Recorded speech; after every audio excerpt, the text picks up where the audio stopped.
We're continuing the story of Adam Rishon.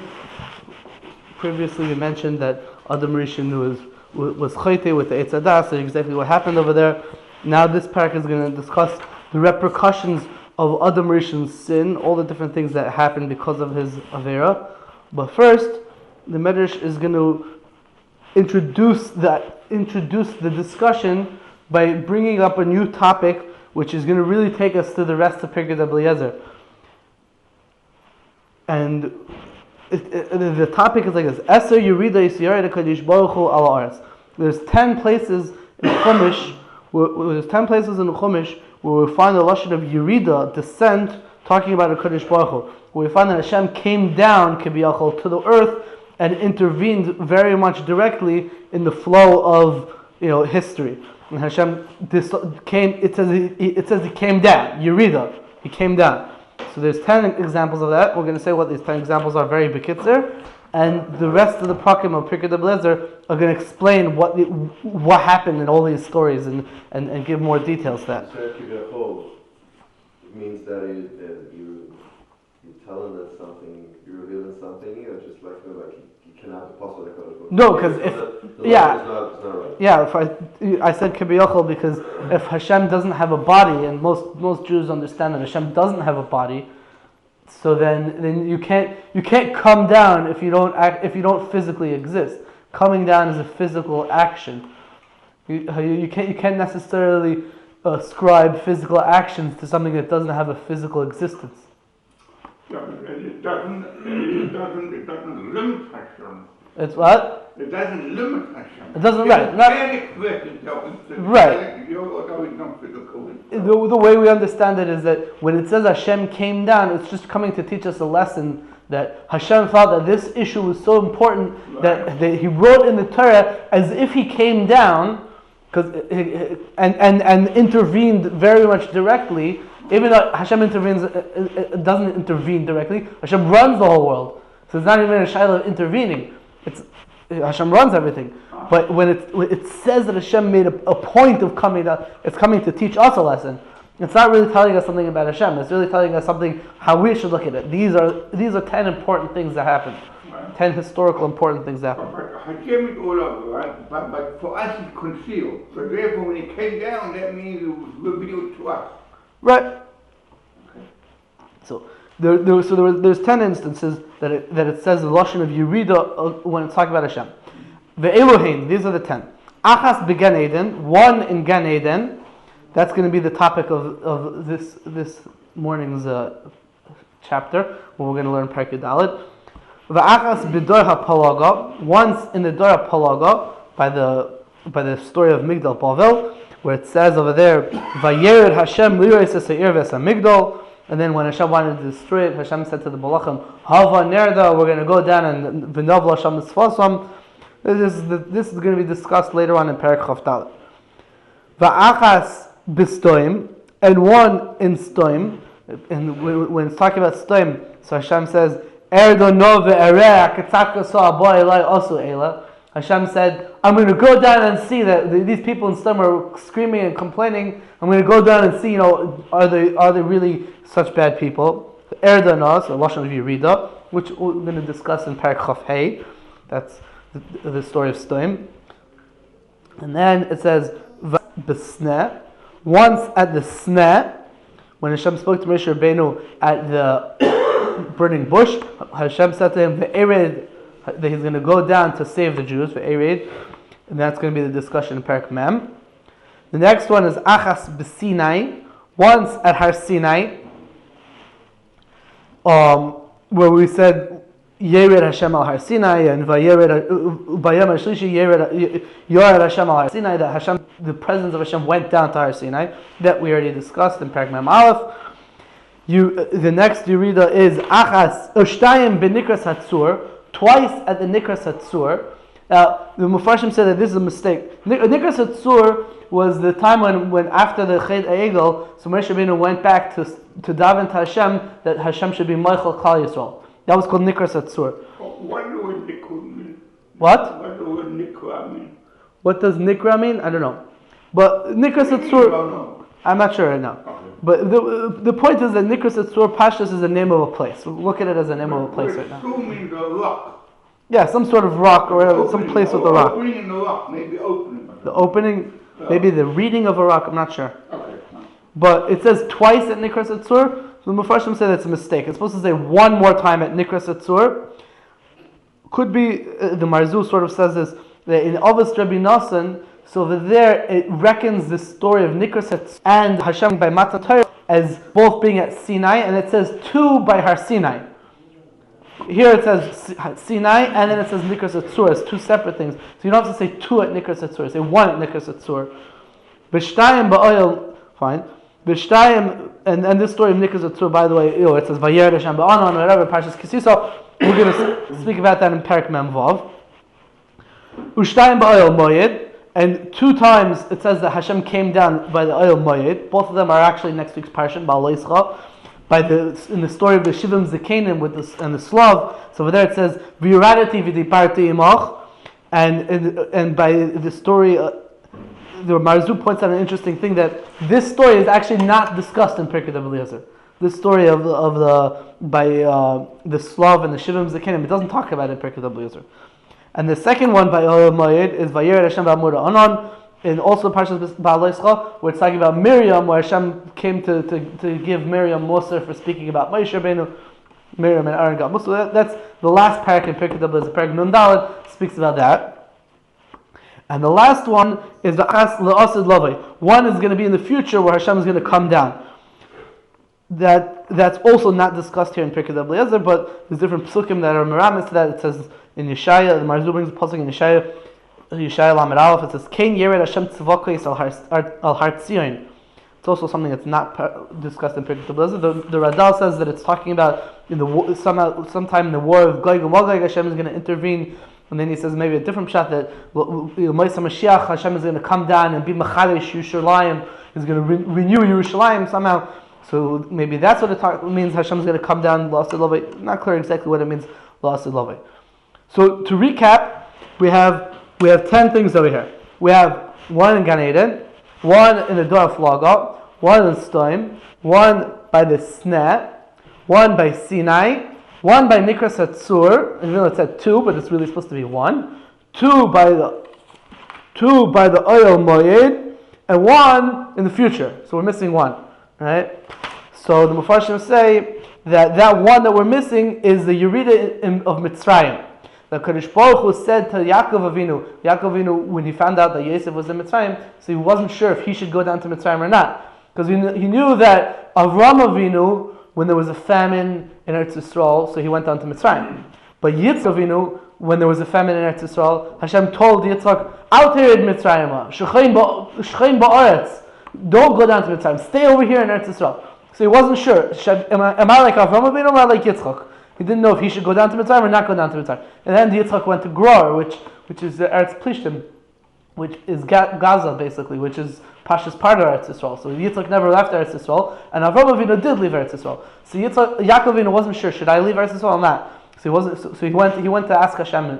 He brought korbanos. I think it says he went to Beersheba to bring korbanos and ask Hashem what he should do. And Hashem said, "Yeah, go down to Mitzrayim. Anoichi ereid imach. I'm going to go. Anoichi ereid imacha Mitzrayim. I'm going to go down with you to Mitzrayim. V'anoichi elcha gamolai. And I'm going to take you out of Mitzrayim. Go, Yaakov, go down to Mitzrayim. Go there, and I'll come out with you." So there it also says a lashon of going down to Mitzrayim. So that's the 10th one that we didn't mention over here. The Radal says this, and the Marzu also say this. In Avos Rabbi Nassan, it does mention this one of going down in Mitzrayim. Here in Pirkei Eliezer it doesn't, but Al Pil Cheshvan it should say it. Could be they say that one of the reasons maybe why it doesn't say it is because could be that's the same one as the Sneh. I'm not sure. Pirkei Eliezer.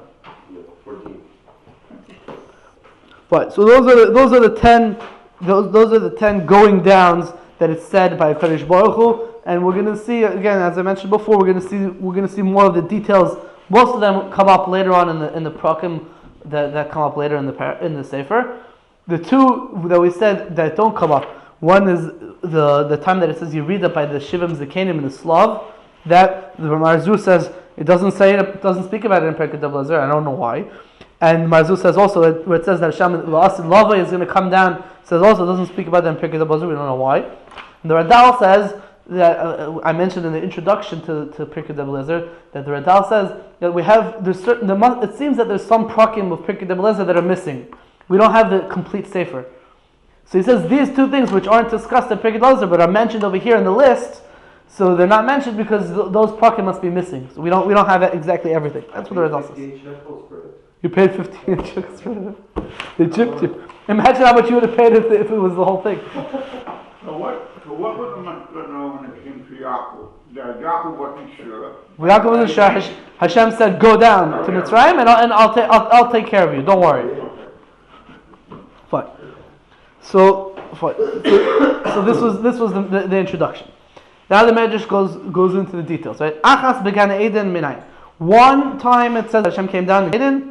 Where do we see that? What's it talking about? Shneimar, it says in the pasuk, "Vayishma'u es kol Hashem Elikim mishalech bagan l'ruach hayom." After the chait of the Eitz Hadas, so Adam and Chava heard the voice of Hashem going through the garden. After the Eitz Hadas, Hashem basically called Adam and Chava and was like, "Okay, I want to speak to you." Transfagir means jumping up and going down, jumping up and going down. What? Jumping up and going down. What's jumping up and going down? The voice of Hashem. The voice of Hashem? Okay. Because according to Chassidus, it means that Hashem was going up and coming down, going up and coming down. Okay. The Chas of Echad Omer, and another pasuk says, because here it doesn't say lashon of Yeridah, it just says that Hashem's voice was going out. So here it brings another pasuk in Shir Shirim. It says, "Doidi Yerad leganoi." My beloved came to his descended to his garden. And the Medrash is understanding that that's talking about Hashem coming down to Gan Eden to deal with Adam and Chava after the Chet of the Eitz Hadas. So it says the Lashon coming down to Gan Eden. So what happened basically? Hashem says, "Okay, I want to speak to you after the Chet of the Eitz Hadas. So I want to speak to you." What happens? Adam Rishon runs away. Adam and Chava, they run away. No, where can they run to? Where do they run? You can't run, you can't hide, right? So Hashem was Yashav Loi B'din Emes. Hashem sat down in a truthful din, full justice, Shofet Tzedek ve'emes, the judge of Tzedek and Emes, of righteousness and truth. Kol Adam, he called Adam, V'amalai, and he said to Adam Rishon, Lama barachta mipanai, why did you run away from me? So Amar Lefanav, Adam Rishon said back to him, Shimacha shomati, your hearing I heard, meaning I heard your voice. V'radu atzmoisai, and my bones started shaking. Shneimar, it says in the pasuk, Es koilocha shomati bagon, I heard your voice in the garden. V'ira, and I was scared. Ki eiro moinoichi, because I am naked. V'echavei, so and I hid myself. So that was Adam Rishon's response to Kadosh Baruch Hu. Yeah, I heard you calling me, and I had some sort of reaction. I couldn't exactly deal with it. It was too much for me. I started shaking. I got so scared. And I heard your voice. I got scared because I'm naked. So I hid myself. So the Medrash darshans each of these words over here. Va'echavei. It's an interesting lesson because it was afraid because it was naked. Oh. People don't get afraid because they're naked. They just get embarrassed. There's afraid of Hashem because of it. So we have to see exactly what happened over here. He was given a mitzvah to not to eat the apple, right? And then he transgressed it, and now he was naked from mitzvah. Oh, that's basically what I'm going to say. But va'echavei. Now the Medrash is going to dash these words in the pasuk. Va'echavei. It says that I hid myself. Va'echavei mipoyalai. Or mipoyali. I hid myself mipoyali, from the one who created me. That's what the Bayis HaGadol explains it. Vo'ira, and I was scared mimaisai, from my actions. The way the Bayis HaGadol explains, I was scared from my actions, from the repercussions of my actions, because I realized I did something horribly bad, and I realized that the punishment is going to be equally horrible. So I'm scared what's going to be. Ki eira ma'noichi mitzivui, because I am naked from a commandment. So what does it mean because I'm naked from a commandment? So there's a few different pshatim over here in the Mefarshim. The Radal says that I'm naked from a commandment. I'm naked because of the commandment. because Hashem told me not to do something and I did it, so now I guess my punishment is that I'm naked. I'm naked because of the commandment. We're going to explain what that means in a moment. Right. But the other pshat is similar to what you're saying. This is my preferred pshat. What does it mean I'm naked from a commandment?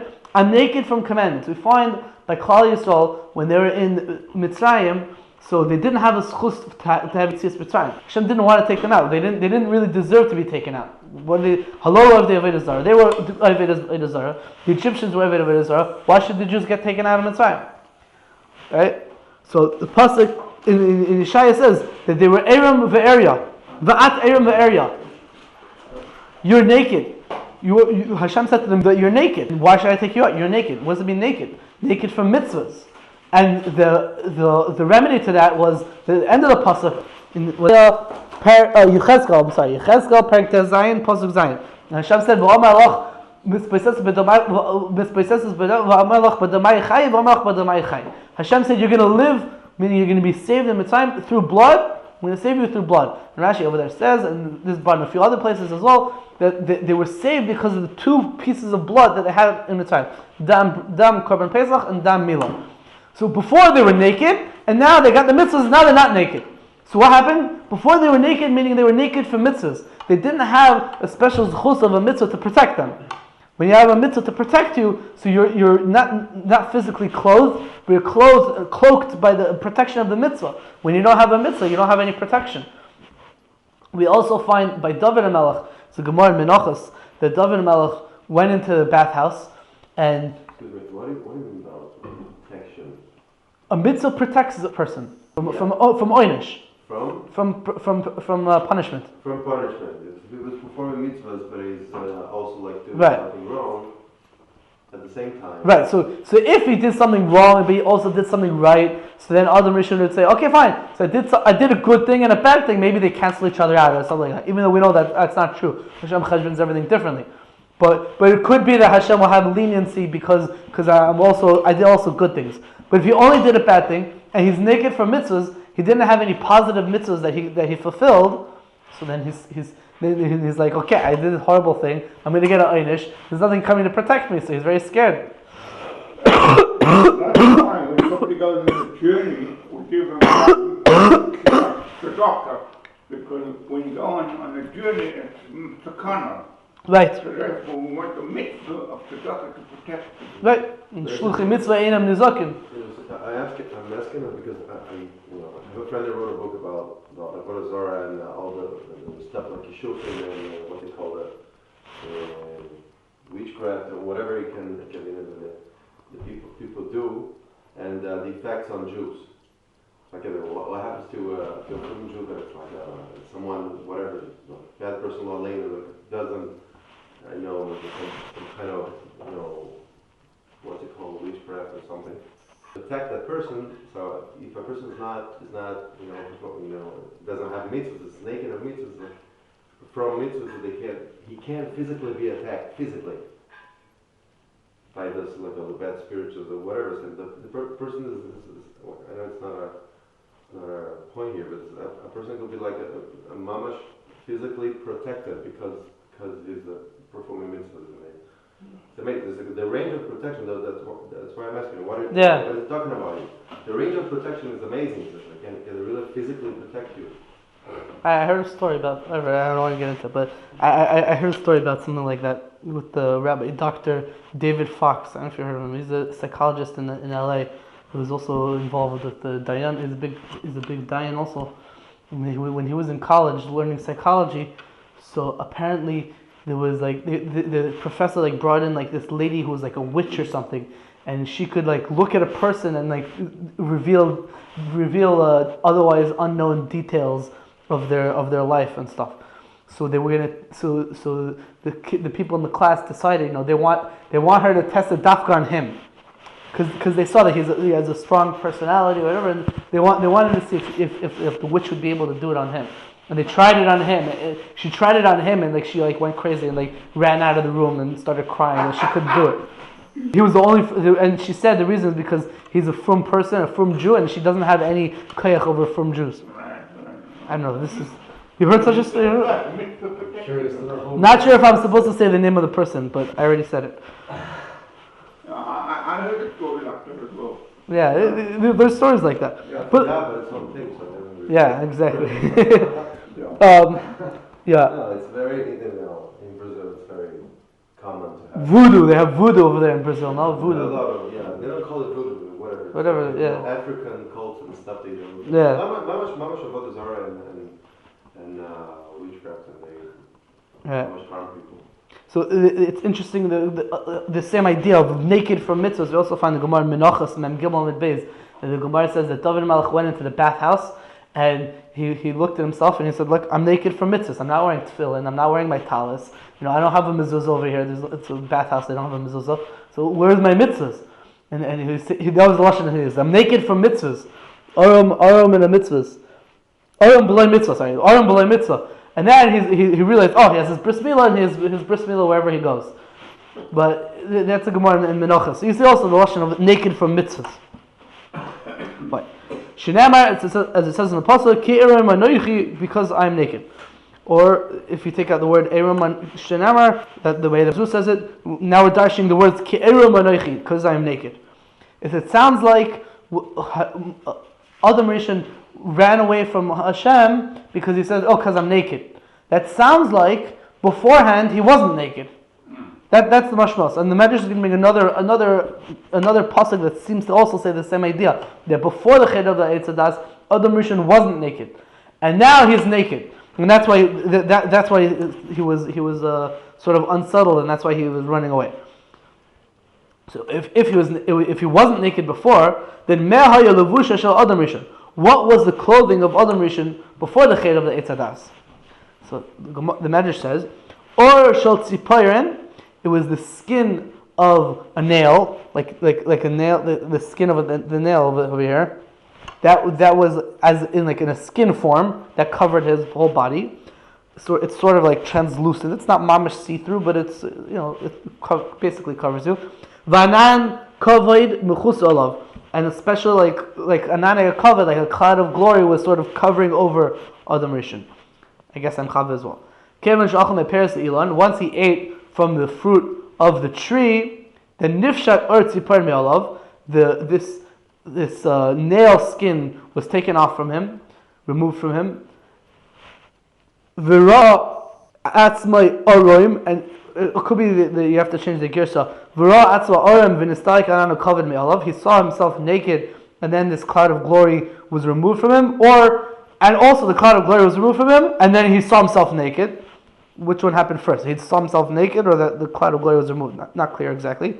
Shenamar, it says in the pasuk, Vayomer, Hashem said to him, Mi higid lacha ki eremayt ata. Who told you that you're naked? Hamina etz asher tzivisicha levilti achol mimeno achalta. Is it from that tree that I commanded you not to eat from it? Did you eat from it? So Hashem answered the way the Mefarshim understand it. Hashem said to him, who told you? Adam Rishon said, I'm hiding from you because I was naked. And Hashem answered him, who told you you were naked? Now, the Medrash is saying like this. Why didn't Hashem answer him, what do you mean? You were always naked. Elamai, he wasn't always naked. That's why Hashem said, who told you you were naked? He didn't say, you were always naked. And the Radal says that, why didn't Hashem say to him, who made you naked? That's not like a kavod lashon to say like who made you, who stripped you down. Hashem didn't want to say it like that. So he said, who told you that you're naked? As if to say like, what made it that you became naked? What did you do wrong? Did you eat from the Eitz Hadas? That's what Hashem means to say to him. But you see, the animals are naked, right? And they don't have clothing, but they're not embarrassed. They're not embarrassed because they don't have das. Right. But Adam Rishon before the Chet was like that in a way that he didn't have das. He was like an animal in the field. But once he did the Avera, then he became conscious. Right. So that's what a lot of Mefarshim, that's what they say. We don't talk about what Adam Rishon wore before. It doesn't matter. It says in the pasuk. Actually, it's a Mefarshim pasuk, not like the Medrash over here. It says that they were Eroimim v'lo yitzbei shashu. They were naked and they weren't embarrassed. That doesn't sound like they had some sort of clothing made out of nail or whatever. It sounds like they were mamish naked. But the Medrash is understanding it that no, they had some special clothing, and that's what made it that they weren't necessarily mamish naked. And then when they sinned, they lost that, and that's what happened. That's what this Medrash is saying.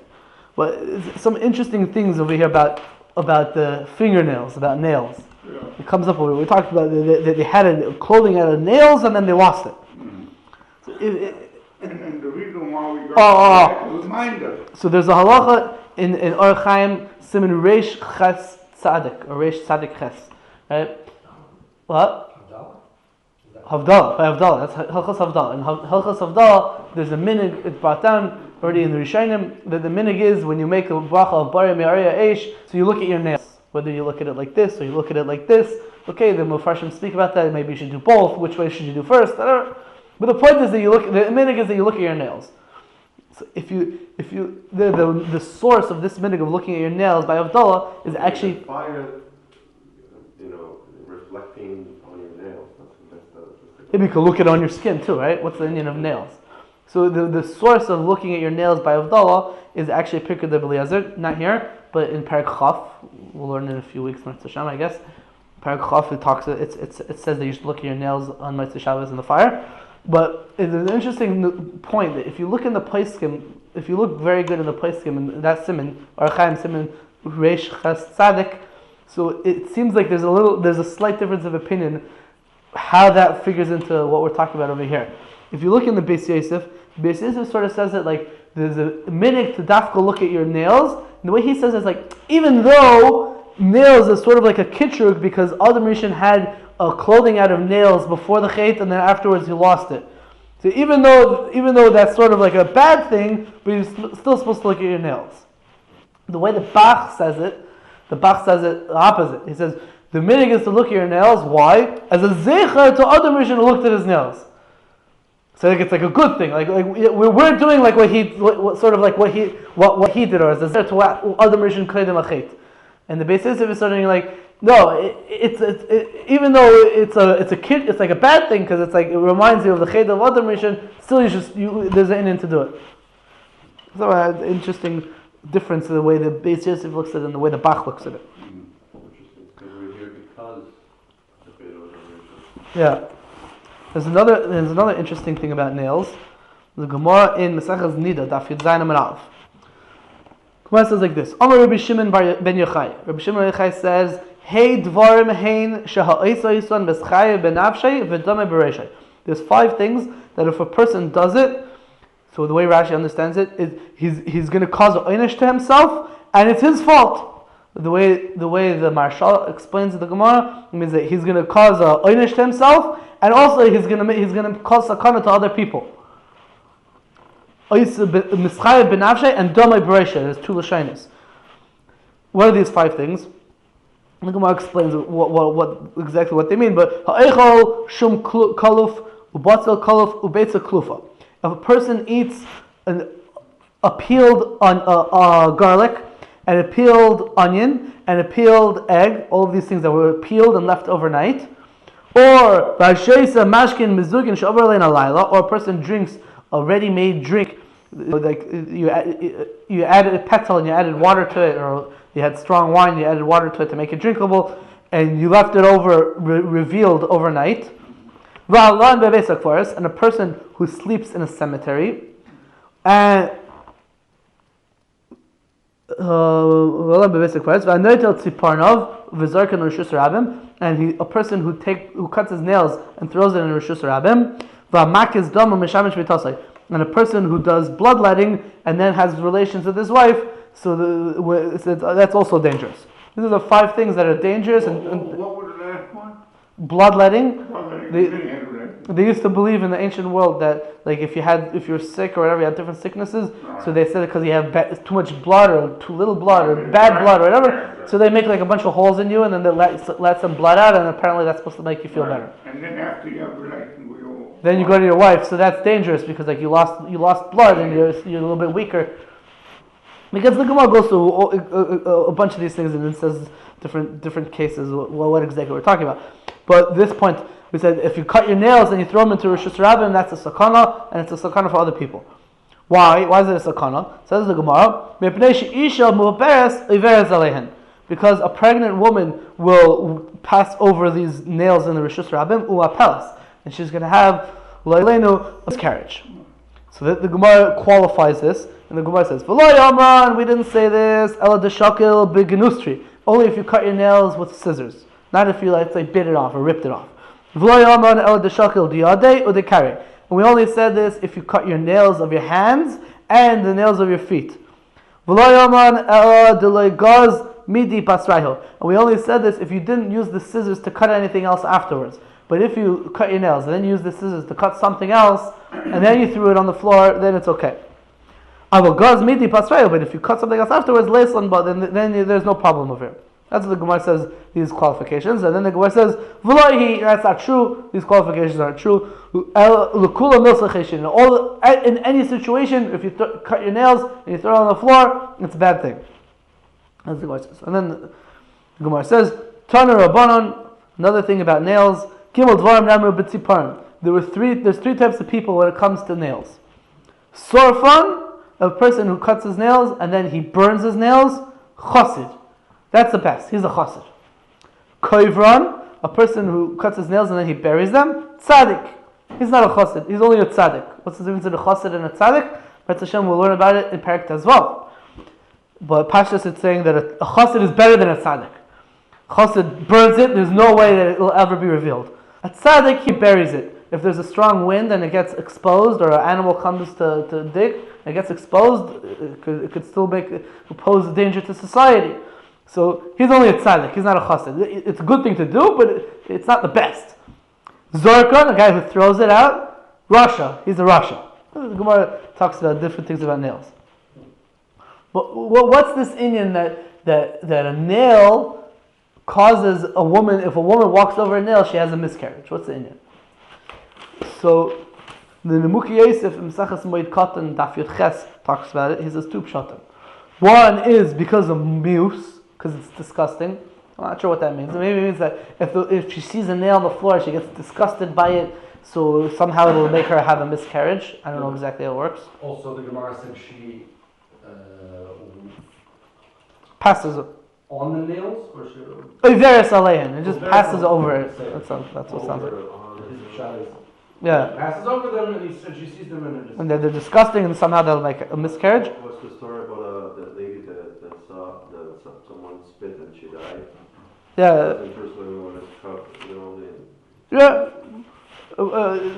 We do see that spitting and different things, that if you get disgusted, that was one of the miracles that happened by the Beit HaMikdash. The what? The meat, smell of the meat. Right, the smell of the meat, right, the mission of us. Right. That's one of the nisim. Right. The other thing is, you'll like this one, Rabbi Epstein. Kishuf. Apparently, there's different types of witchcraft that could be sholet dafka on fingernails, and then if you put a spell on a fingernail that says like whoever walks over this could have a miscarriage, so then it could be dangerous. Like, I guess certain things only work on fingernails, and like a witch could, a machashefa could come and put a spell on it or something. I don't know exactly. I'm not an expert. You know these things. So. Yeah, I read a book.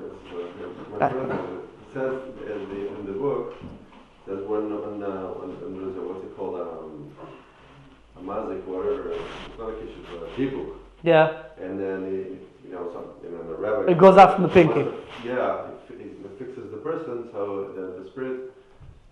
And then they also say that when a person dies the natural way to the neshama to leave the body is from the fingernail, stuff like that, a pinky or whatever. So between the nail and the between the nail, between the nail and the finger. The goyim? Yeah, the goyim. Because the goyim, when they were the mazik, they came in. When the neshama came, the dibuk came into the body. And they wanted the dibuk to leave. So the dibuk you have to leave in a way that you don't harm the body. Go between the nail and the fingernail. Yeah. So that's the Mukias says two pshatim. But there's a sefer called Telas Yaakov from one of the early Mekubalim. Could be it was even a Rishon. The Telas Yaakov is brought in the Pri Megadim in Aruch Chaim in Siman Reish Chaf Tzadik over there by Havdalah, and also in Siman Reish Samech. So the Pri Megadim brings from the Telas Yaakov that the reason why if a woman walks over her fingernails, it's a sakana for her to have a miscarriage, is because it's a midah keneged midah. The woman, Chava, was the one who caused it that Adam Rishon will lose the fingernail clothing. She's the one who gave him the Eitz Hadas. She brought this whole thing about. So because she's the one who brought the whole thing about, so the midah keneged midah is that thing that she caused Adam Rishon to lose is poses a sakana to her. Caused her to lose her blood pressure. Right. Okay. And that's what. Okay. There's a lot of different halachas. My Rebbe, Rav Yosef Yitzchak Lerner in Shmiras of Gufa Nefesh in Siman Samech Ches goes through all the details of different halachas of fingernails and whatever, and a lot of interesting things over there. But that suffices for our discussion now. Well, let's go weiter.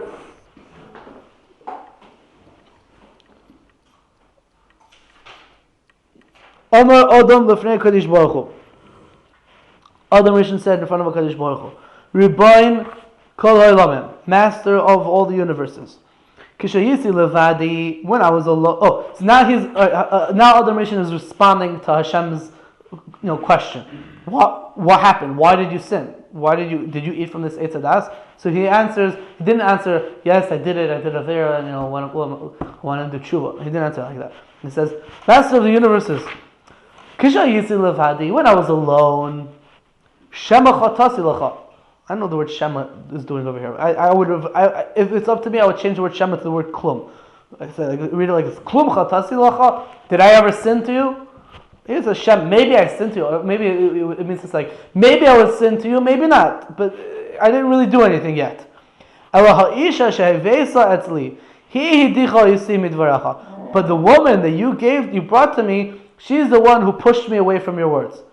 We know the Radal points out, the Medrash says that Adam Rishon was kafui toif. He denied the good that Hashem did him a favor, gave him a wife to help him out, everything, and he turned his back on Hashem and said, "Look, you gave me this woman. She's the one who made me sin. No, I didn't.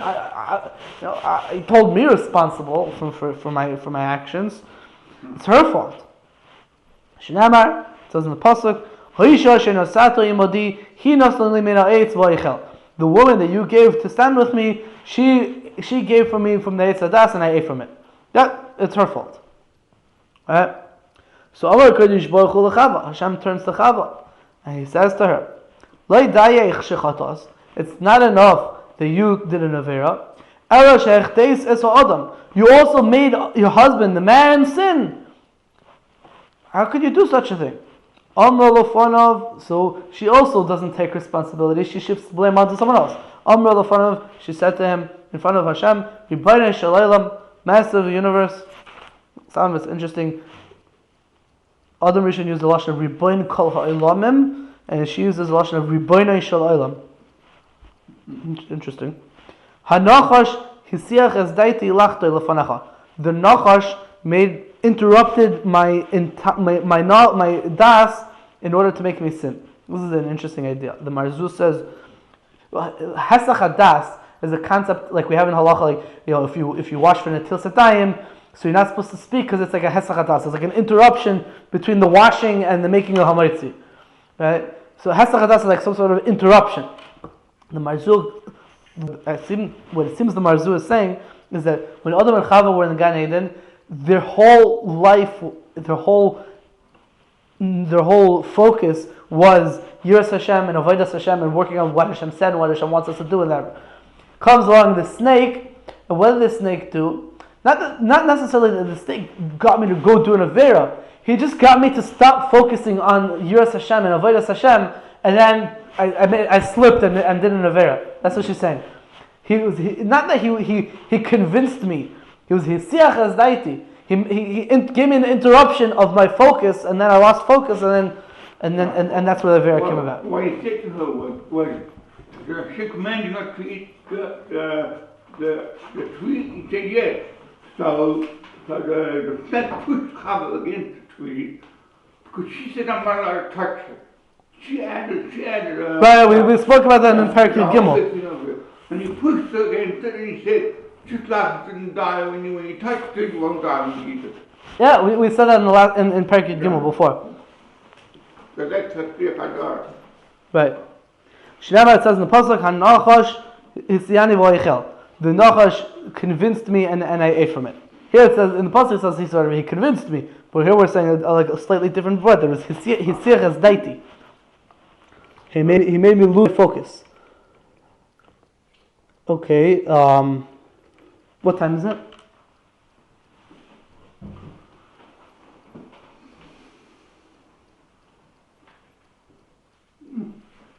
10:14.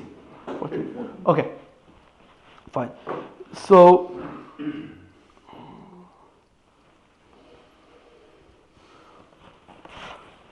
we'll say it like this. Heavy Shlashtan, HaKadosh Baruch Hu brought all three of them, Adam, Chava, and the snake.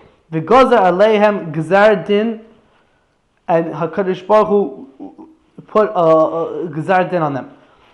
We're going to go into in detail more next week, I think. Basically, what happens is like this: Hashem is going to give curses, klalas, to four elements: to Adam, Chava, the Nachash, and to the Eretz. Right? And basically, Hashem is going to give 10 curses to Adam, 10 curses to Chava, 10 curses to the Nachash, and 9 curses to the Eretz. Why did the Eretz get 9 curses, not 10 like everyone else? That's Hashem we're going to see next week. Why the Eretz got off more kula, and also what did the Eretz do wrong? That also we have to know. It says Hashem brought all three of them together, and then he gave a gzar din for what all the curses, all the punishments that they're going to get. The snake is not responsible because Adam went. Hashem with Adam and said, No, he went to Chava. He blamed Chava. And Chava blamed the snake. Right. And then the snake, so why didn't Hashem go to the snake and ask? Just the snake? What are you asking? Why Hashem doesn't punish just the snake? Yeah. No, because really it was just an excuse. It wasn't really that it's Chava's fault. It was the snake's fault. We spoke about in Perek Yud Gimel that really Adam Rishon himself sort of realized what was going on and he still went along with it. And Chava sort of also realized what was going on. She went along. Each person was also guilty on their own. But Hashem put all of them together and then he gave the Gzar Din. So But today, says in different books also, there's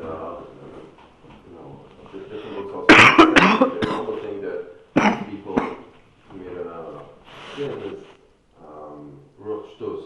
yeah. Something because of the Havdalah, because of different Right. things, and you're not concentrating on the Torah. You're doing stuff that you're not supposed to do. Whatever, you're working too much, learning too less, whatever, and then but it's not an excuse. Like it doesn't mechaber to say, right. Yeah, he was him. He didn't do anything because he did. So the thing maybe comes up that you share the load. Okay, take some, 50%, maybe 70%, and just like that, have to pay the rest, but I have to pay something. Right. That's the snake got, the bad reputation and everything. Right. But Hashem gave the snake to test Adam. So the snake was doing his job. So why should he be punished for doing his job? Because you have to do your job also.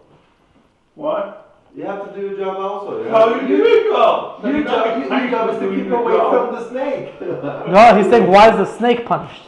Why is the snake punished? Yeah, he didn't do anything. That's a question someone asked us before here, right? If he was doing his job or whatever, the Malach HaMavis. Right. No, so we don't really exactly understand how it could be that a malach, that the whole mahus of what a malach is to do what Hashem wants. So how can a malach go and do something that Hashem doesn't want? No. So in the big picture, it's all part of what Hashem wants. And Bracha says you have to be careful of the Malach HaMavis because it has the ratios to kill. Right. So he doesn't. He came to kill a different person. He just like what's her name? Whatever, and Shulamit, whatever. This is a different. Miriam Magdala Sarah. You remember? Yeah. You remember the name? Yeah, that was the name. Such a brilliant brain. I remember the name. Miriam, yeah. Because it has the rashes to kill. No, there's a reason why I remember the name because it sounds like Miriam Magdalene. That's why. I don't know. He made a mistake and whatever, he took the person because now, okay, he has the riches to kill. Yeah. So Hashem gave, basically, in a nutshell, Hashem gave 39 curses.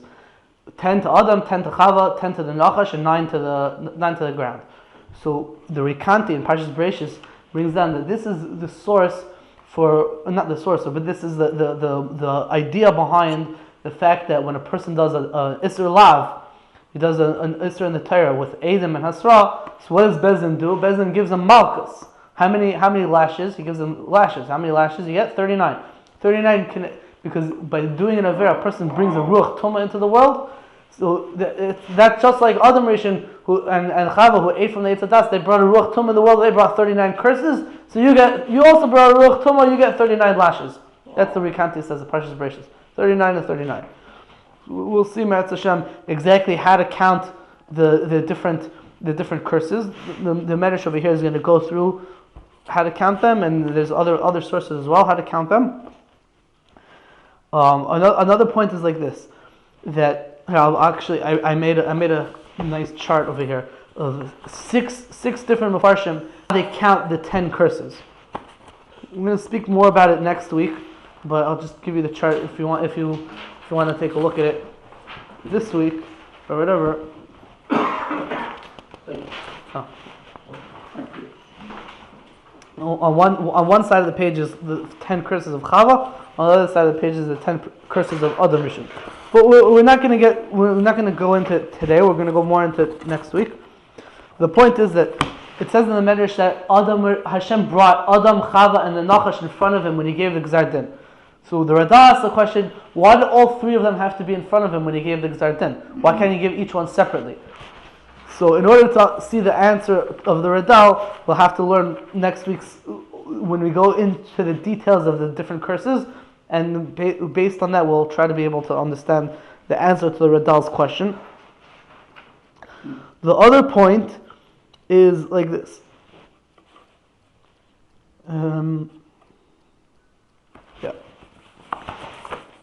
We'll just speak about, we have only a few minutes left, so we'll just speak about an interesting point in one of the curses that came to Chava. And then next week we'll go into more detail about the different curses. One of the curses that came to Chava is that she's supposed to have long hair. So what's the inyan of Chava having long hair? And why Dafka is that a curse for a woman and not a curse for a man? So there's some interesting ideas. Some of these ideas we spoke about before, some of them will have a little bit of a new twist on. We've spoken about before the difference between the Zohar and the Nekeva. That the Bechina of a Zohar is to give, and the Bechina of Nekeva is to receive. Giving and receiving, that's the difference between the Mohus of a Zohar and the Mohus of a Nekeva. And there's different, you can use these terms of giving and receiving, there's different ways of saying it over. You could also look at it like this, that Zohar is a Bechina of Chesed, and a Nekeva is a Bechina of Gvura. Chesed and Gvura. If you want to use Kabbalistic terms, from the spheres, Chesed and Gvura, the first two of the spheres. Chesed is giving, and Gvura is, let's call it, receiving or not giving. But in a way, they're the same. I'll explain. When you're focused, we said before that you could be talking about the same action, but focusing on different parts of that action. When you're talking about someone giving to somebody else, so you could focus on the person who's doing the giving, and you could focus on the person who's receiving. So when we talk about the shefa of a Kadosh Baruch Hu to Klal Yisrael, so we look at it as Hashem is coming and giving us chesed. The chesed is, when we're focusing on the giver, it's chesed. Or rachamim. Let's say you could use the different terms, din and rachamim. Chesed and gevurah, din and rachamim are not exactly the same thing, but for our purposes, they're more or less the same idea. Right? Hashem is giving to Klal Yisrael, that's called rachamim. When Hashem, that's focusing on Hashem. When we're focusing on Klal Yisrael and Hashem is not giving, that's called din. The din is you don't get. Well, I once heard a very good mashal. It helps Mamish explain the idea very good. It says you have a mashal of a guy who's giving out checks. He's giving out checks to people collecting money. This guy has two different hanhagas. During the year, you come to him, you make a meeting, you speak to him, you tell him exactly what you need for, and he sits down and he figures out, okay, this guy I'm going to give him, this guy gets $500. This guy, he gets $1,000. This guy, he gets $15,000. Each guy, he makes a cheshbon, he figures out how much he gives. That's one mahalach. The other mahalach is the same guy and the same person that's receiving, the same gvir and the same person that's collecting money on Purim. On Purim, what this guy does, he doesn't have any meetings. He doesn't speak to you. He doesn't even care what you want to collect for. He sits at his table. He already wrote out a bunch of checks, $1,000 checks. He's sitting at the table with a bunch of $1,000 checks. All he has to do is sign it and give it to you. He doesn't want to know who you are, what you want. Here, I'm giving $1,000 checks. Everyone, you deserve it. You don't deserve it. Should you get more? Should you get less? I don't care. Everyone $1,000 checks. Yeah. These are the two hanhagas. The first hanhaga during the year, let's call it. So the guy is what we call. It's called din. Din is like a justice. We figure it out. Figure out how much do you deserve, and then I'll decide if I want to give you this, I want to give you that. The focus, when we're talking about din, the focus is on the receiver. How much should the receiver receive? That's the focus of din. When we're talking about, let's say, the way this guy worked on Purim, so the focus is not on the receiver, but the focus is on the giver. I don't care who the receiver is. I don't care what he wants. Whether he deserves it, whether he doesn't deserve it, everyone gets the same thing. I'm giving, it's a mitzvah, I'm giving away $1,000 checks. The focus is on the giver. That's the bechin of chesed. We're looking at the giver, he's just giving away. So when we're talking about zochar and nekeva, it's the same idea. When we're focusing on the zochar, on the giving, the bechin of the zochar, so that's chesed, or rahman. When we're focusing on the receiver, does the receiver deserve it, not deserve it? Then the keva is the receiver, so that's din or kavura, where you have to check it out. Fine. This is the hakdama to the difference between the zachar and the nekeva. Now there's a famous thing from the Arizal about hair. You probably know this. You ask any Chabad chassid, why do you have a beard? Because the Arizal says you're supposed to have a beard. So what does the Arizal say? So the Arizal says like this, that a beard of a man is rachamim. The Arizal, the Chassidim also, most Chassidim, they shave their heads, bald. Triple zero, right? 000. Why? Because the Arizal says that the hair on the top of the head is din. Okay. Now let's look at the lady. The lady, her is the exact opposite. Beard, she doesn't have a beard. Most ladies don't have beards. You go to the circus, you can find a lady with a beard. But most ladies don't have beards. On the top of the head, they grow it longer. Their beard is on the top of their head. So what's the difference? What happened over here? So the Arizal says that the hair on the bottom of the head is rachamim. The hair on the top of the head is din. So Does it explain why? no, he'll explain why. But I have an understanding why. I'm going to explain in a moment. Okay. But he says like this: the hair on the bottom of the head is rachamim. The hair on the top is din. So a man who is what we said bechina of rachamim, so he's supposed to grow the hair on the bottom, which is rachamim, and get rid of the hair on the top, which is din, except for the payas, because the payas, the Sfarim say that the payas represents a certain din that if you got rid of din completely in the world couldn't exist, because there has to be some sort of schar v'onish, otherwise people do mu'amad, it'll be a hefkervelt. So there has to be some sort of din. So you leave the payas because the payas is a little bit of din, but the rest of the hair on the top you get rid of it, because it's din, and man is not din. When we're talking about a woman, so the hair on the bottom, she doesn't have hair on the bottom. It's rachamim. It's completely against her nature, which is din. So she doesn't have hair on the bottom. When we talk about hair on the top, which is din, she's din, right? So woman is din, hair on the top is din, so she grows her hair dafka longer. Just like a man grows a beard. She grows the hair on the top longer. The only issue is that we don't want din in the world. We don't want too much din in the world. So what you have to do is you have to be mitzamtzem the din. You have to hold it down and try to make it less and not as powerful. Contract the din. Right? So the Ben Yoyada, the Ben Ish Chai, in the Sefer Ben Yoyada on Meseches Brachos, Daf Samach Aleph Ben Aleph, Meseches Shabbos, Daf Samach Hey Ben Aleph, explains that that's why a woman who has when they have long hair, so there's two hanhagas by a woman. When you're single, you're supposed to tie your hair. It's a little known halacha that women are supposed to have their hair tied when they're braided or tied down, so that you're tying down the dinim so that it doesn't just control it. When they're married, then they cover their hair to hide the dinim. The dinim is there because the woman is din and the hair on the top is din, but you sort of hide it. You don't want it to be too powerful. That's what the Ben Ish Chai says. The Gemara says that when HaKadosh Baruch Hu brought Chava in front of Adam Rishon, it says that HaKadosh Baruch Hu braided her hair. He says, why did Hashem have to braid her hair? He brings this idea. In the Gemara also, in the Yuma, Daf Mem Zayin, by Kimchis, it says that Kimchis, she was a lady who covered her hair. Even the walls of her house never saw her hair, and she was zeichet to have 7 kids who were Kohanim Gedolim. The Ben Yoyad explains what's the inyan of not having the walls see your hair. It says also this is the idea because they have din and you sort of want to contract the din instead of exposing the din. Okay, that's the pshat from the Arizal and from the Ben Yoyad exactly about beards and the hair. Okay. So they don't approach Erva? What? Erva. What Erva? They don't say, I think, it's not like the woman's hair is a problem of being open or showing when she's married because of Erva.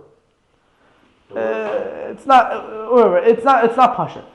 It's not necessarily technically a problem of erva, because what's the isser of erva? The isser of erva is that when you're saying Kriya Shema, you're not supposed to say it in front of erva. There's a minig, an old minig that's already from the time of the Gemara. The minig of Bnei Yisrael is that you cover your hair. And the Gemara says that a lady who doesn't cover her hair, you could divorce her because she's not keeping to the minig of called das Yehudis. No, it's a whole shayla. I don't remember exactly all the pratim about it, but I don't want to get exactly into that right now. But so you asked the question before.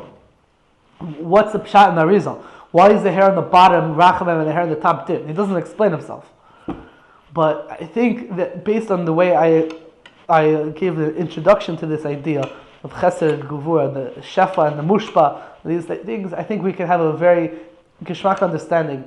That mistama, I think this is Pashut Pshat in the Arizal. I spoke to a few people and they agreed with me that they didn't agree with me that this is the Pshat in the Arizal, but they agreed that this could be the Pshat in the Arizal. Right, like this.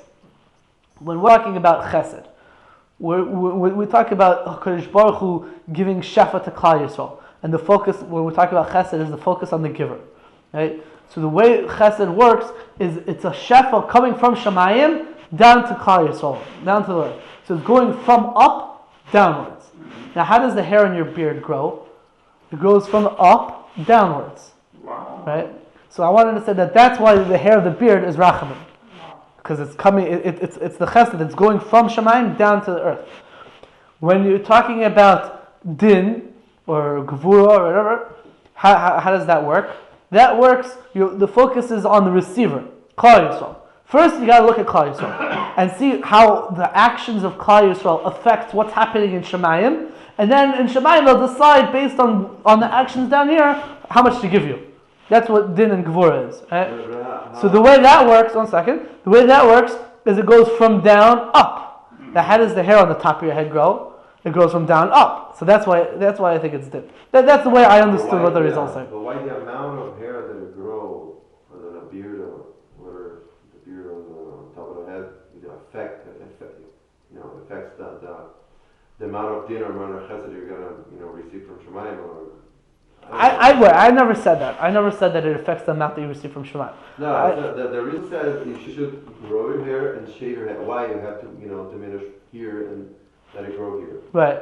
Because I have a friend that went to Rav Kanevsky. Yeah, he told him to grow a beard. He told him to grow a beard. Look at it. You need a bracha? Grow a beard? Yeah. He told him. He said only bua. He said only, Yeah, Rav Chaim Kanievsky has his pet peeves. If you don't have a beard, he tells you to grow a beard. If you're unmarried, he tells you to get married. If you wear a watch, he tells you to stop wearing a watch because it's Beged Isha. If your name is Shira, he tells you to take the Yud out of the name and change your name to Sarah. He has different things that he has certain hakfalas that if you ask your personal pasuk or whatever, they'll usually tell you, unless you're mamish a Talmud of Rav Chaim Kanievsky and you listen to everything he says, you don't necessarily have to be exactly choshesh for what he says. But he's not coming from nowhere. I don't know why he says some of the things that he says, but that's what he says. And he's a big Talmud Chacham, bigger Talmud Chacham than we are. And no, for sure. It could be he's coming from other source than the result. I'm still trying to understand. Just an example like that. And Yeah. I told my friend, which I really, pretty much like, really love to hear that. Like, so have a good time back home. Like, tell my wife that I have to do it. He told me. He started like I know. But what the story about that. The thing is, I'm still trying to understand their result. Like, why? Yeah, I don't know. We have a little bit better understanding of it. I'm not saying that we have a complete understanding. Yeah, It's a Hashem. There was a very interesting story about the guy whose kid was dying, went to the rabbi, and the rabbi said, grow a beard. So the guy grew a beard, and the kid, when he grabbed onto the beard, he grabbed Rachamim, and that's why he lived. Before, there was nothing to grab onto. Oh, very nice. Interesting. Alright, so I think we'll stop over here. And next week we'll get into the different curses, Mitzvos Hashem, and... Are you going to use this chart now next week, right? Yeah, we're going to bring, if you could bring the chart next week also. So you're supposed to explain to us the connection between having the long hair, wine, somehow we have like a curse, right? What? The curse of long hair. No, I wasn't explaining necessarily the curse, I was just explaining the Indian of long hair. So what was the curse that they gave to Chava? Why is this a curse? No, what curse did they give to Chava for putting the long hair? Alright, we'll get into next week. Okay. That's a Alright, good Shabbos. Thank you for coming. Also,